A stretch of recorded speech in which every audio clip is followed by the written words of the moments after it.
Hi friends, ఈరోజు మనమైతే నెత్తళ్ళు ఎగురు చేసుకుంటున్నాం. ఎలా చేసుకోవాలో చూద్దాం. ముందుగా మనం ప్యానం పెట్టుకొని అందులో ఆయిల్ వేసుకొని పచ్చిమిర్చి వేసుకోవాలి. నెక్స్ట్ ఉల్లిపాయ మసాలా కూడా వేసుకోవాలి. దాన్ని మనం బాగా మగ్గబెట్టుకోవాలి.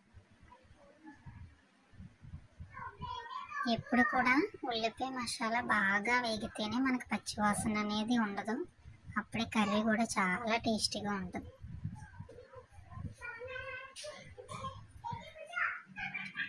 అందులో మనం అల్లం వెల్లుల్లి పేస్ట్ అన్నీ వేసుకోవాలి. నేనైతే అల్లం వెల్లుల్లి జీలకర్ర మొత్తం ఇంగ్రీడియంట్స్ అన్నీ వేసి ఆడింది. మీరు కూడా కావాలంటే వేసుకోవచ్చు. ఇది మగ్గిపోయింది కదా, ఇప్పుడు మనం టమాటా ముక్కలను కూడా వేసుకోవచ్చు. నచ్చితే వేసుకోవచ్చు, నచ్చని వాళ్ళు వేసుకోకపోయినా పర్వాలేదు. నేనైతే వేస్తాను. అది బాగా కలుపుకోవాలి. కర్రీస్ ఎప్పుడు కూడా మనం బాగా కలపడంలోనే ఉంటుంది. మసాలా బాగా వేగనివ్వకుండా చాలామంది వాటర్ పోసేస్తుంటారు. అలా కాదు, మనం బాగా మగ్గ పెట్టుకుంటే అది పచ్చివాసన పోయే వరకు మంచి స్మెల్ అనేది వస్తుంది.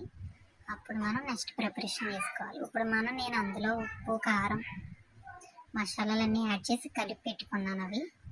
అది కూడా వేసేసుకుని బాగా కలుపుకోవాలి. స్లోగా కలుపుకోవాలి, లేకపోతే అవి విడిపోయే అవకాశం ఉంది. స్లోగా కలుపుకోవాలి. ఒకవేళ కారం అది సరిపోకపోతే మీరు ఇప్పుడైనా వేసుకోవచ్చు. ఒక్క నిమిషం మగ్గనిచ్చిన తర్వాత అందులో మనం సరిపడా వాటర్ పోసుకోవాలి. మరీ ఎక్కువ పోసుకోకూడదు, సరిపడా వాటర్ పోసుకోవాలి. అది కొంచెం కలుపుకొని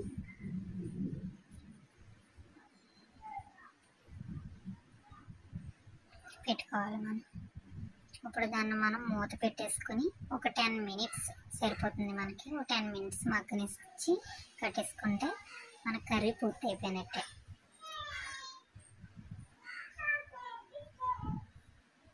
ఉడకడం ఇప్పుడే స్టార్ట్ అవుతుంది.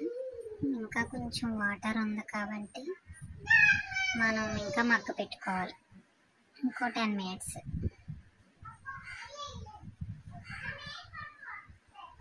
చూసారా ఫ్రెండ్స్, పైకి ఆయిల్ తేలుతూ రెడ్ కలర్గా ఎంత బాగుందో. చూడటానికే మనకి చాలా బాగుంది. టేస్టీగా కూడా ఉంటుంది. మనకి కర్రీ పూర్తయినట్లే. మీకు ఇంకా దగ్గరికి కావాలనుకుంటే అది మీ ఇష్టం. నాకైతే ఇలాగే కావాలి. నేనైతే స్టవ్ అయితే ఆఫ్ చేస్తాను.